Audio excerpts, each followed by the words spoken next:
BJP கட்சியை சார்ந்தவர் அமைச்சர்கள் ஆக முடியாதுன்னு சொன்னாரா? நயினார் நாகேந்திரனுக்கு பதில் சொன்னாரா? அச்சடிச்ச பிண்ட மாதிரி உட்கார்ந்துருக்க, இடிச்சு வச்ச புலி மாதிரி. எங்கள் ஆட்கள் அமைச்சர்கள் ஆவார்னு நயினார் நாகேந்திரன் சொல்றாரு. அதுக்கு நீ பதில் சொல்ல முடியல. இல்ல, ஒவ்வொரு முறையும் இந்த மாதிரி கூட்டங்கள் நடந்து முடிஞ்ச பிறகு அதுல எடப்பாடி பழனிசாமி அவர்கள் சொல்றாங்க அதிமுக ஆட்சி தான் அமையும், அதிமுக தனி பெரும்பான்மையில் ஆட்சி அமையும் சொல்றாங்களே. தனி பெரும்பான்மை வரும், ஆட்சி அமைப்புன்னு சொல்றாரு. ஆமா, அமைக்க முடியாதுன்னு சொல்றாம்ல நயினார் நாகேந்திரன். யாரும் சொல்லலையே.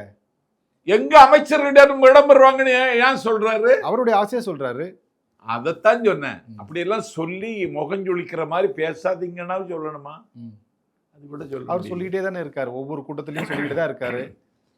என்ன சொல்லிட்டு இருக்காரு? இந்த மாதிரி அதிமுக ஆட்சி தான் அமையும், அதிமுக. மதுராந்தகத்துல என்ன அநியாயம் நடந்ததோ அதுதான் மதுரையிலையும் நடந்துச்சு. நிலைமை படு மோசமாக போகுது.